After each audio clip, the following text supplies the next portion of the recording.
네, 오늘 말씀의 제목입니다. 새해에는 이런 성도 되게 하소서라는 제목으로 여러분께 말씀을 드립니다. 여러분, 새해가 시작이 되었습니다. 나름대로 여러 가지 계획들을 세우셨습니까? 26년도에는 25년도처럼 보내지 않게 되길 바랍니다. 25년보다는 좀 더 향상된 그런 한 해, 좀 더 신앙적으로 발전하는 그러한 한 해가 될 수 있기를 간절히 바랍니다. 어떤 분들은 시간이 지나갈수록 신앙이 퇴보해가는 분들이 계세요. 그런데 우리 성도들은 이 세상에 되어가는 모든 징조들을 보며 또 하나님 말씀에 입각해서 이번 26년도에는 좀 더 예수님께 충성하고 좀 더 우리의 성품이 예수님을 닮아가며 하나님께 더 많은 헌신을 통해서 변화되는 또 향상되는 그런 한 해가 될 수 있기를 간절히 바랍니다. 여러분, 새해가 시작되면서 성경에는 과연 어떤 일들이 있었는지 제가 잠깐 예를 먼저 드리면서 오늘 말씀을 전하도록 하겠습니다. 역대하 29장 2절부터 5절까지의 말씀입니다. 히스기야가 그의 조상 다윗의 모든 행실과 같이 여호와 보시기에 정직하게 행하여 첫째 해 첫째 달에 여호와의 전 문들을 열고 수리하고 제사장들과 레위 사람들을 동쪽 광장에 모으고 그들에게 이르되 레위 사람들아 내 말을 들으라. 이제 너희는 성결하게 하고 또 너희 조상들이 하나님 여호와의 전을 성결하게 하여 그 더러운 것을 성소에서 없애라. 여러분, 히스기야가 왕이 된 때 나이가 몇 살이었을까요? 25세였습니다. 25세 젊은 나이에 유다 나라의 왕이 된 것입니다. 상당히 젊은 나이죠? 그는 왕이 되자마자 그가 했던 첫 번째 일은 무엇이냐면 여기 보시면 첫째 해 첫째 달입니다. 그러니까 1월 달이에요. 그가 통치를 시작하면서 1월 달에 가장 먼저 시작한 것은 여호와의 굳게 닫혔던 성전문을 여는 것이었어요. 그리고 성전을 수리하게 됩니다. 그리고 성전에서 봉사할 제사장들과 레위인들에게 스스로 성결하도록 권고를 보냈습니다. 그래서 이 히스기야의 권고에 따라서 1월 1일, 새해 첫날이죠? 1월 1일에 어떤 일들이 있었는가? 이런 일이 있었어요. 자, 여기 역대하 29장 17절에 보면 첫째 달 초하루에 성결하게 하기를 시작하여 그랬습니다. 그 달 초 8일에 여호와의 낭실에 이르고 또 8일 동안 여호와의 전을 성결하게 하여 첫째 달 16일에 이르러 마치고 하나님께 온전한 영광을 올리고 온전한 예배를 드리기 위해서 그들은 새해 첫날을 성결한 마음으로 시작을 한 것입니다. 자, 오늘 제가 여러분을 좀 성소로 초대해 보기를 원합니다.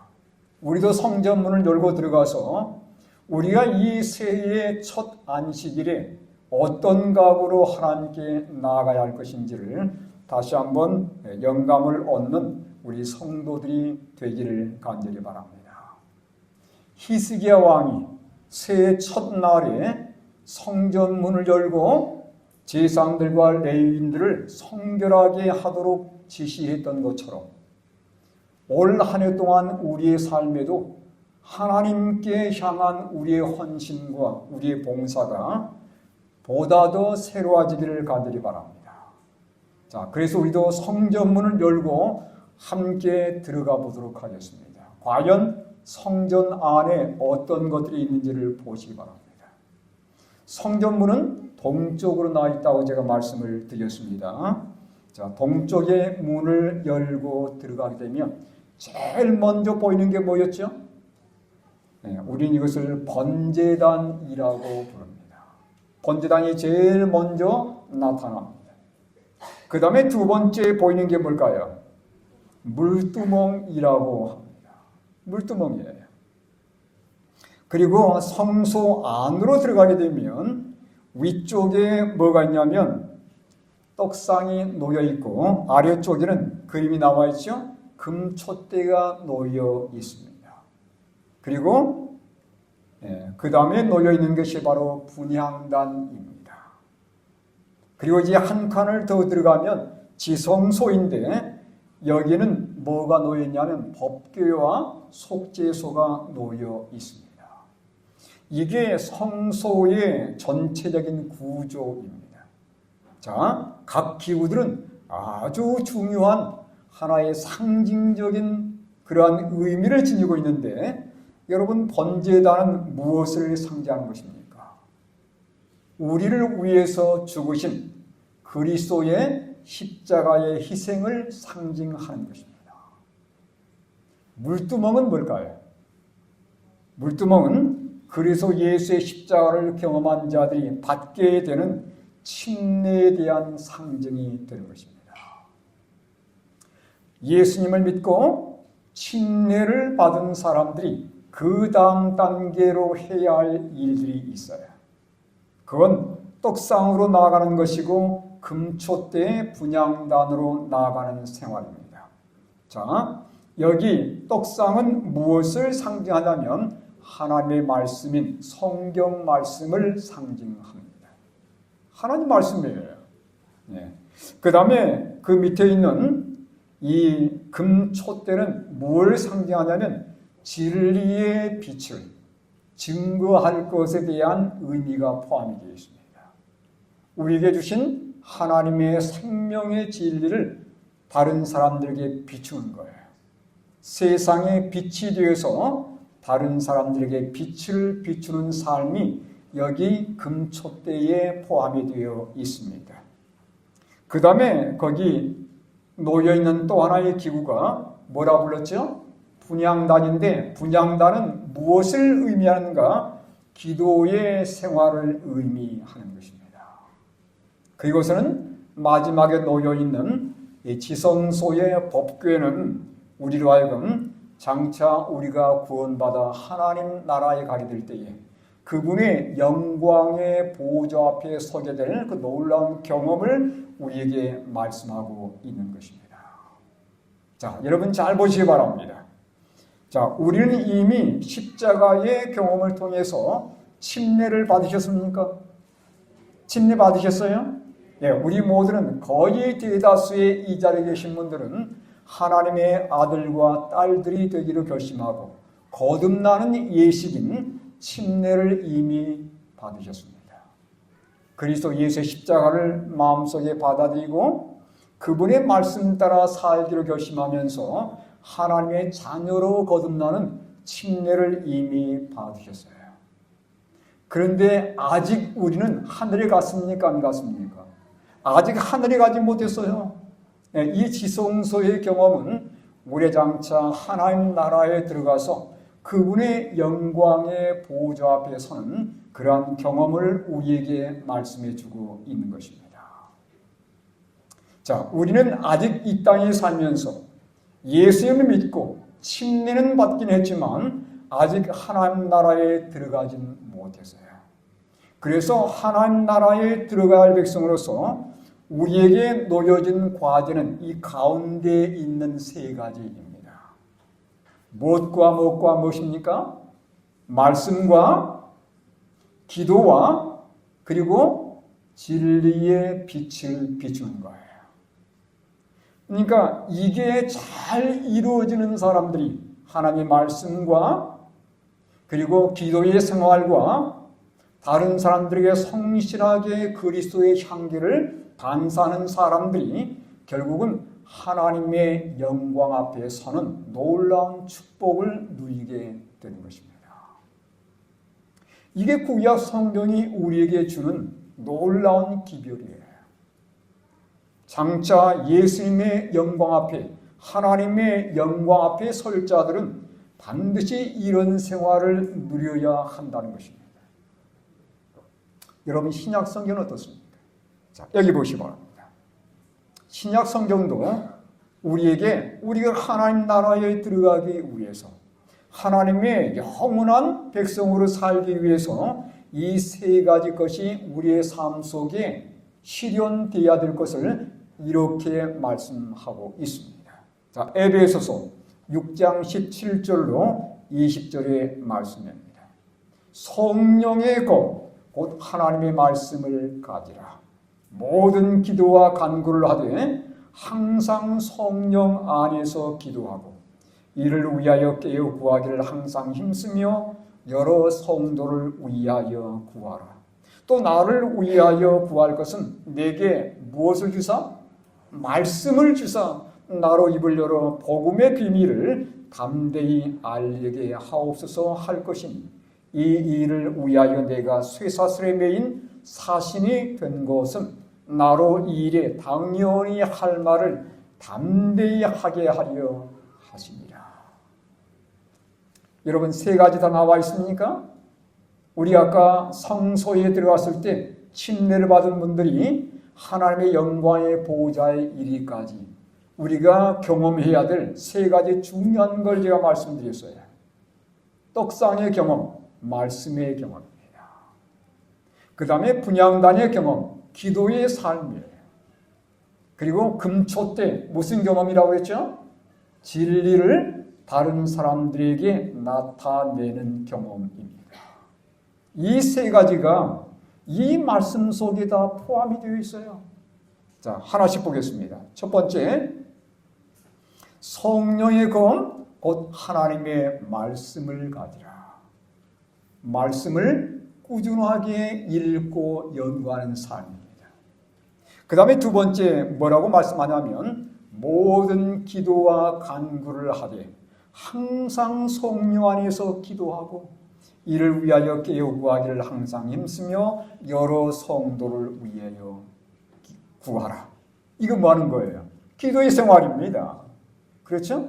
그 다음 세 번째, 여기 마지막 부분은 나를 위하여 구할 것은 내게 말씀을 주사 나로 입을 열어 복음의 비밀을 담대히 알리게 하옵소서 할 것입니다. 뭐 하는 거예요? 하나님의 복음을 증거하는 것입니다. 예. 다시 한번 요약해 말씀드리면 우리가 진정 하나님 안에서 향상된 삶을 살려면 그리고 예수님께서 이 땅에 오실 때 우리가 그 영광 앞에 서려면 우리의 삶의 진정한 부흥과 개혁이 이루어져야 되는데 우리가 어떻게 예수님을 더 닮고 참된 삶의 부흥과 개혁을 경험할 것인가? 이 세 가지가 우리의 삶에 정착이 될 때에 우리는 이런 놀라운 영광을 누릴 수 있다는 것입니다. 첫 번째 뭐 하는 것이었어요? 하나님 말씀을 꾸준하게 연구하는 것입니다. 두 번째는요. 우리가 매일매일 하나님께 개인적인 기도의 생활을 사는 거예요. 그리고 우리 주변의 사람들에게 그들이 듣든 듣지 않든 하나님의 말씀이 우리에게 주시는 그 행복을 전하는 것입니다. 예. 혹시 우리가 말로 하지 않을지라도 우리의 행실을 통해서 그리스도인들은 과연 다르다는 그러한 삶의 모습을 드러내는 것이에요. 이 세 가지가 우리로 하여금 장차 하나님의 영광 앞에 서게 하는 그러한 중요한 그리스도인들의 삶의 모습이라는 것입니다. 하나씩 좀 더 자세히 살펴보도록 하겠습니다. 첫 번째, 말씀을 꾸준하게 연구하는 것입니다. 히브리 4장 12절입니다. 우리 함께 읽겠습니다. 시작. 하나님 말씀은 살아있고 활력이 있어 좌우에 날선 어떤 검보다도 예리하여 혼과 영과 및 관절과 골수를 찔러 쪼개기까지 하며 또 마음의 생각과 뜻을 판단하나니. 여기 하나님 말씀을 무엇에 비유했습니까? 검에 비유를 했어요. 칼에다 비유를 했습니다. 칼은 뭐 하는 거예요? 찌르고 자르는 거예요. 네. 무엇을 잘라낼 것인가? 세속적인 생각을 잘라내는 것입니다. 네. 죄된 습관을 잘라내는 거예요. 여러분 과수원에 가시면 해마다 이 농부들이 뭘 하냐면 전정을 합니다. 전정. 전정은 뭐 하는 게 전정이죠? 가지들을 잘라내는 거예요. 여러분 길게 이 뻗어가면 얼마나 보기 좋습니까? 근데 왜 아깝게 잘라낼까요? 무엇을 위한 것이죠? 풍성한 열매를 맺기 위한 필요한 과정입니다. 더 풍성한 열매를 맺으려면 반드시 잘라내야 되는 거예요. 잘라내는 아픔이 물론 있습니다. 그런데 더 풍성한 과일을 맺기 위해서는 반드시 거쳐야 되는 과정인 것이에요. 우리의 삶도 마찬가지입니다. 예수님 안에서 보다 더 향상된 믿음을 갖고 보다 더 발전된 그러한 성품의 변화를 이루기 위해서는 반드시 불필요한 것들을 잘라내야 되는 것입니다. 하나님 말씀과 조화되지 않은 것들, 이것들을 분명히 제거하지 않고서는 우리는 하나님의 영광 앞에 서는 그 놀라운 특권을 누리지 못하게 될 것입니다. 뿐만 아니라 여기에 칼로 비유한 이유는 칼은 전쟁터에서 쓰는 거잖아요. 그렇죠? 우리가 지금 어디에 참여하고 있냐면 영적인 대쟁터에 참여하고 있어요. 이 칼은 하나님께서 영적인 대쟁터에서 하나님의 백성들에게 맡겨주신 하나의 강력한 무기입니다. 여러분 전쟁터에 가는 사람이 무기 없이 갈 수 있습니까? 반드시 적을 물리칠 수 있는 무기가 있어야 되는 거예요. 이 영적인 대쟁터에 참여하는 우리가 이 세상에서 이기고 승리하려면 반드시 말씀의 도움을 가져야 한다는 사실입니다. 이 성경에 보면 이 하나님 말씀은 유일한 무기예요. 검이라고 분명히 말씀했지 않습니까? 사탄이 가장 무서워하는 무기가 있다면 그것은 바로 말씀의 검입니다. 사탄이 가장 두려워해요. 그러니까 이 사탄은 어떤 사람을 두려워하냐면 말씀대로 사는 사람을 두려워하는 것입니다. 왜냐하면 말씀 앞에 사탄이 이겨낼 수가 없는 거예요. 아무리 그 사람의 지위가 별로고 가지지 못하고 배우지 못했을지라도 하나님 말씀을 붙들고 사는 사람들은 마귀가 어떻게 해볼 도리가 없는 것입니다. 말씀의 능력이 있기 때문에 그러는 거예요. 말씀의 칼에 사단은 벌벌 떠는 겁니다. 여러분 예수님도 그분이 시험을 받으셨을 때 어떻게 하셨습니까? 말씀을 붙드셨어요. 말씀으로 물리치셨습니다. 마태복음 4장 4절을 함께 읽겠습니다. 시작. 예수께서 대답하여 이르시되 기록되었으되 사람이 떡으로만 살 것이 아니요 하나님의 입으로부터 나오는 모든 말씀으로 살 것이라 하였느니라. 하나님의 입으로부터 나오는 모든 말씀으로 사람들이 살 수 있다는 것을 분명히 여기 예수님께서 직접 말씀을 해 주셨습니다. 해마다 우리가 교회 뒤편에 보면 성경 통독표를 부착을 해요. 근데 거기 이름들이 쭉 나와 있지만 거기에 이름을 올리고 그래프를 올리신 분들은 아주 손에 꼽을 만큼 소수입니다. 여러분 26년도에는 우리 모든 소그룹반과 안교반들이 함께 격려하고 함께 협력해서 우리 모든 반원들이 성경을 완독하는 한 해가 되었으면 좋겠습니다. 할 수 있습니까? 어려운 일일까요? 아니에요. 여러분 하루에 20분 정도만 할애하시면 얼마든지 가능한 것이에요. 여러분 20분 그거 못 낼까요? 우리가 유튜브 하나 보더라도 20분, 30분 금방 지나가요. 그 시간을 생략하고 말씀을 읽는다면 우리의 삶에 훨씬 더 생산적인 경험을 하게 될 것입니다. 저는 우리 모든 성도님들이 26년 연말에는 모두 다 성경 통독을 통해서 귀한 상급을 얻을 수 있게 되길 바랍니다. 뿐만 아니라 성경을 기록하는 분들도 계세요. 성경을 읽는 것도 대단하지만 기록하는 것은 훨씬 더 대단한 길. 이게 성경을 더 많이 이해할 수 있는 길이라는 거예요. 뿐만 아니라 기회가 되시는 분은 성경도 암송해 보시기 바랍니다. 이것은 우리가 환난과 어려움에 처할 때, 성경을 손에 넣지 못할 때 우리에게 큰 힘과 능력이 될 것입니다.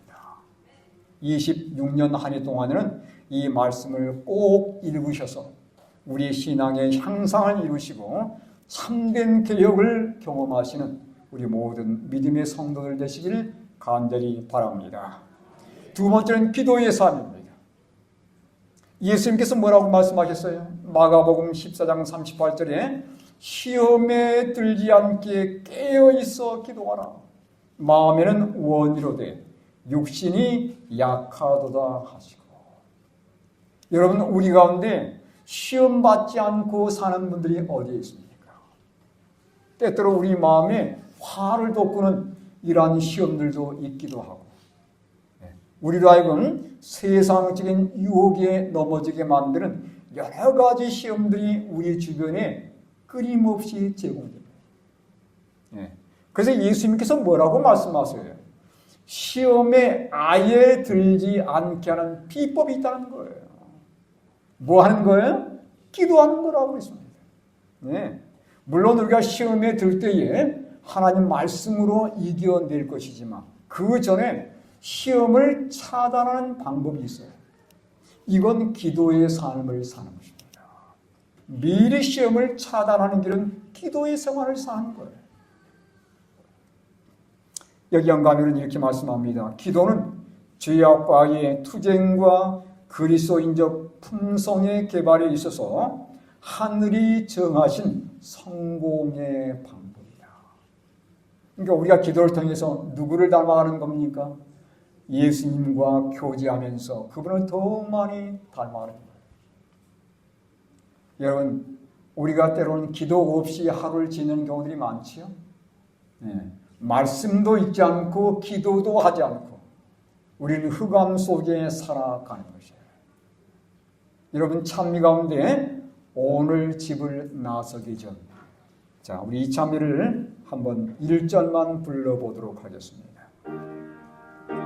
그리고 26년도에는 집을 나서기 전에 항상 기도하면서 집을 나서는 우리 성도들이 되시기를 간절히 바랍니다. 오늘 집을 나서기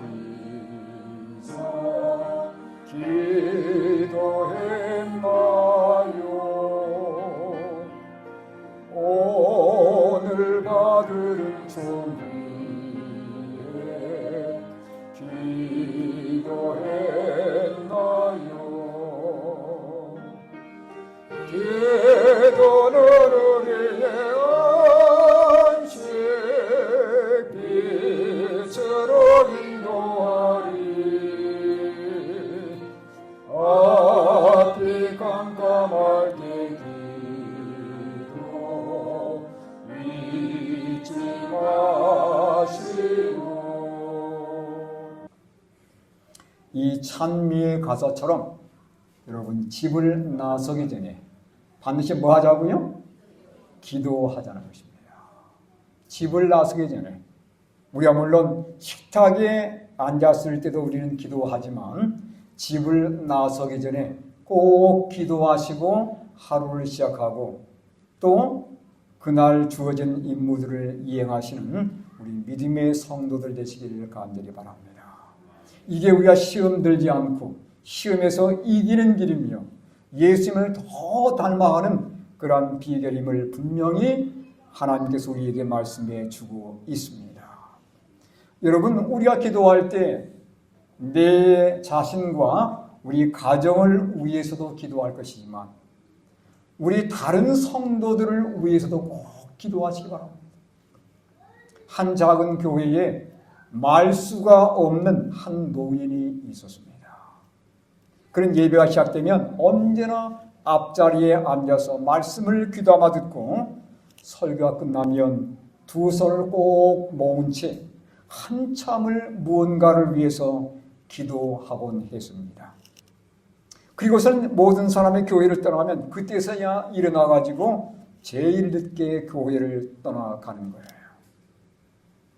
사람들은 특별히 그를 주목하지 않았습니다. 말수도 별로 없고 헌금도 그다지 많지 않았고 눈에 띄는 봉사도 없었습니다. 그런데 어느 날 교회가 큰 위기를 맞게 되었습니다. 재정이 바닥나게 되었고 사람들은 흩어질 위기에 놓이게 되었습니다. 바로 그때 한 집사님이 이런 얘기를 하는 거예요. 여러분, 그동안 이 교회가 버틴 이유를 아십니까? 매일 새벽마다 이 교회 문을 열고 기도하던 손이 있었습니다. 알고 보니 누구였어요? 바로 그 노인이었습니다. 아무도 주목하지 않은 그 노인, 이 사람은 교회에 매일매일 나와서 성전문을 열고 수십 년 동안 목회자와 성도들의 이름 하나하나를 불러가면서 기도해 온 사람이었다는 거예요. 성도들은 자신들이 신앙을 이렇게 유지하며 편하게 교회를 다닐 수 있었던 것은 바로 이 노인, 이분의 중보 기도 때문이었다는 것을 그때서야 깨닫게 되었습니다. 이 할아버지는 이렇게 얘기를 합니다. 나는 할 수 있는 게 이것뿐이었습니다. 그래서 두 손을 모았습니다. 여러분, 26년도에 우리가 기도해야 할 많은 분들이 있습니다. 여러분 개개인을 위해서도 기도할 것이지만 또 우리의 가정을 위해서도 기도하시겠지만 특별히 함께 소속되어 있는 우리 소그룹의 반원들을 위해서도 매일매일 빠짐없이 기도하시기 바랍니다. 나도 믿음에 굳게 설 것이지만 그 믿음 연약한 성도도 결코 신앙에 퇴보하지 않도록 그들을 위해서 기도해 주는 거예요.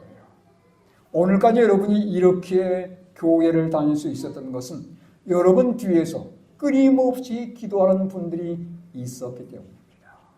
기도의 능력을 결코 무시하지 않게 되길 바랍니다. 저는 우리 월급교회가 그나마 이렇게 많은 영혼들이 모일 수 있게 된 것은 하나님께서 기도하는 사람들의 기도를 통해서 보내주신 그러한 모든 성도들이라고 저는 확신합니다.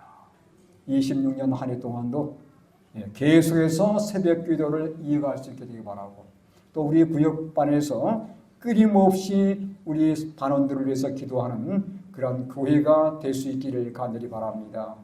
여기 에베소서 6장 18절도 이렇게 말씀하고 있지 않습니까? 모든 기도와 간구를 하되 항상 성령 안에서 기도하고 이를 위하여 깨어 구하기를 항상 힘쓰며 그 다음 뭐라고 했어요? 여러 성도를 위하여 구하라. 여러분 구역에 속해 있는 내 반원들을 위해서 기도하시길 바라고 믿음이 연약한 그 성도를 위해서 특별히 기도하시기 바랍니다. 이게 내 자신이 하나님과 더 가까워지는 길이에요. 다른 영혼을 위해서 기도할 때 그 영혼에게 우리가 기도했던 그 놀라운 축복이 바로 내게 돌아오는 것입니다. 그래서 여러분 꼭 26년도에는 잊지 마시고 우리 교회가 정말 기도하는 분, 기도의 운동을 일으키는 그런 교회가 될 수 있기를 간절히 바랍니다. 말씀을 다 함께 통독하고 정말 서로를 위해서 기도하는 교회가 된다면 하나님의 축복이 이 교회에 계속 임할 것을 개인적으로 확신합니다. 세 번째입니다. 진리를 증거하는 그러한 삶을 사실 수 있게 되길 바랍니다. 여기 시대의 소망 142쪽의 말씀입니다. 하나님께서는 우리의 도움 없이도 죄인을 구원하시는 당신의 목적을 이루실 수 있었다. 그러나 그리스도와 같은 품성을 개발시키기 위해서 우리는 그분의 사업을 분담해야 한다. 여러분, 우리가 왜 다른 사람들에게 하나님의 복음을 나타내고 함께 그들에게 예수 믿는 한복을 증거해야 되는가? 뭐 때문이라고 그랬어요?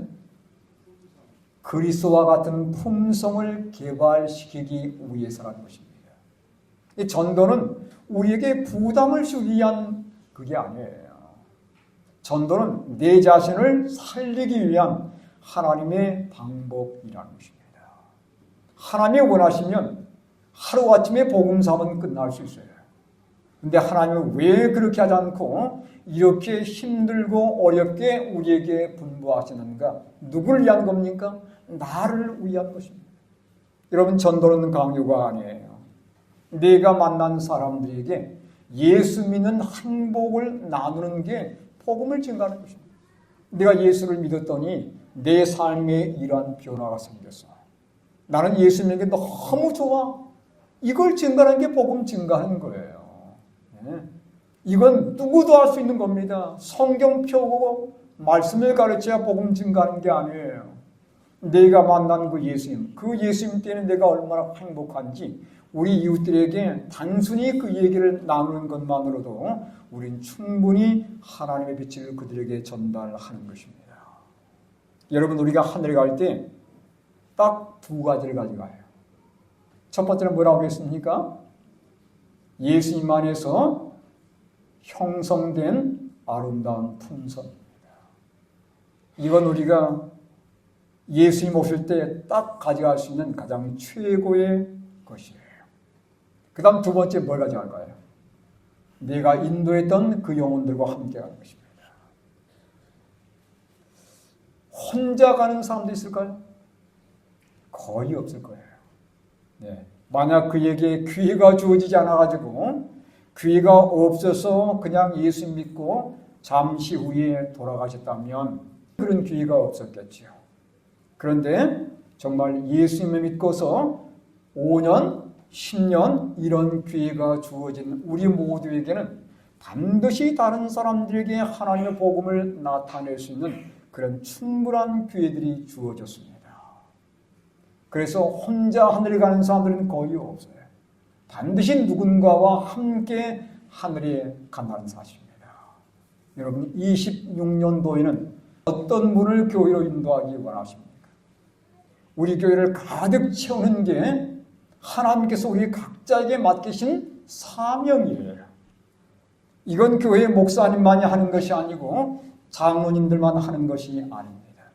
또 집사님들만 하는 게 아니에요. 우리 모든 교회의 성도들이 직분이 있든 없든 간에 정말 한 영혼을 위해서 간절히 기도하고 그 영혼을 달라고 기도하면서 그들을 예수님께 이끄는 그것 할 수 있잖아요. 여러분, 영혼을 내가 직접 찾아서 방문은 못할지라도 기도할 수 있지 않습니까? 그래서 여러분, 26년도에는 정말 내게도 영혼을 달라고 간절히 기도하시는 그러한 삶을 통해서 여러분 한 영혼씩을 꼭 예수님께 이끌 수 있게 되기를 바랍니다. 그래서 이 교회가 정말 더 이상 앉을 자리가 없도록 가득 메꾸어지는 그러한 영혼으로 충만한 교회가 될 수 있게 되기를 간절히 바랍니다. 26년도에도 여러분 꼭 이 한 영혼의 구원을 위해서 애쓰시는 교회가 되기를 간절히 바라면서 여기 그리스도인 선교봉사 118쪽의 말씀입니다. 일생 동안 그리스도를 안다고 고백하면서도 단 한 사람의 영혼도 구주께로 이끌기 위해서 개인적인 노력을 해보지 않은 자들이 있다. 일생 동안 예수님을 안다고 고백하지만 한 영혼도 예수께 이끌기 위해서 노력해보지 않은 것입니다. 하나님께서는 결과를 보지 않고 우리의 노력을 보시는 거예요. 정말 그 사람이 한 영혼이라도 구원하기 위해서 기도하고 애를 썼는지 이걸 보시는 겁니다. 그런 과정을 통해서 왜 예수님을 더욱더 닮아가기 때문에 그런 것이에요. 여러분, 26년도 이제 한 해가 우리에게 열렸습니다. 이 한 해 동안도 우리가 진정 영적인 부흥과 개혁을 이루기 위해서, 그리고 하나님 안에 보다 더 향상된 우리의 성품을 이루기 위해서 오늘 제가 말씀드린 세 가지 것을 꼭 마음에 명심할 수 있게 되기를 간절히 바랍니다. 첫 번째, 무엇에 열심내자? 말씀에 열심내자. 그래서 26년 저 교회 성경 통독포에 우리 모든 성도들의 이름이 거기에 기록되고 그 막대 그래프가 끝까지 창세기부터 요한계시록까지 끝까지 다 채워질 수 있게 되길 간절히 바랍니다. 우리 소그룹마다 함께 격려하셔서 꼭 그런 일이 있게 되길 간절히 바랍니다. 두 번째는 우리가 끊임없이 우리 성도들과 또 내가 인도해야 할 영혼들을 위해서 매일매일 빠짐없이 기도하는 거예요. 네. 특별히 새벽 기도에 지금까지 해오신 여러분들이 계십니다. 26년도에도 계속 이어서 우리 교회 성도들을 위해서 기도하는 새벽 기도의 이 운동이 계속해서 이어질 수 있게 되길 간절히 바라고, 우리의 소그룹마다 기도의 이 운동이 계속 이어져 갈 수 있게 되기를 간절히 바랍니다. 그리고 마지막으로 내가 만난 그 예수님을 이 26년 한 해 동안 반드시 다른 사람들에게 나타내고, 정말 내게 영혼이 없다면 영혼을 달라고 기도하면서 그들에게 사랑을 나타내고 그들을 위해서 기도하며 그들에게 나눠주는 그러한 경험을 통해서 예수님께 이끄심으로 그 한 영혼을 위해서 기도하며 에너지를 투자하면서 내 삶의 변화를 그만큼 경험하는 거예요. 이 26년 한 해 동안에 이러한 세 가지 경험이 우리 모든 성도들에게 함께하기를 간절히 바라고, 연말에는 그 복을 세시며 하나님께 영광 돌리시는 우리 모든 성도들 되시기를 간절히 바라면서 오늘 말씀을 마치겠습니다.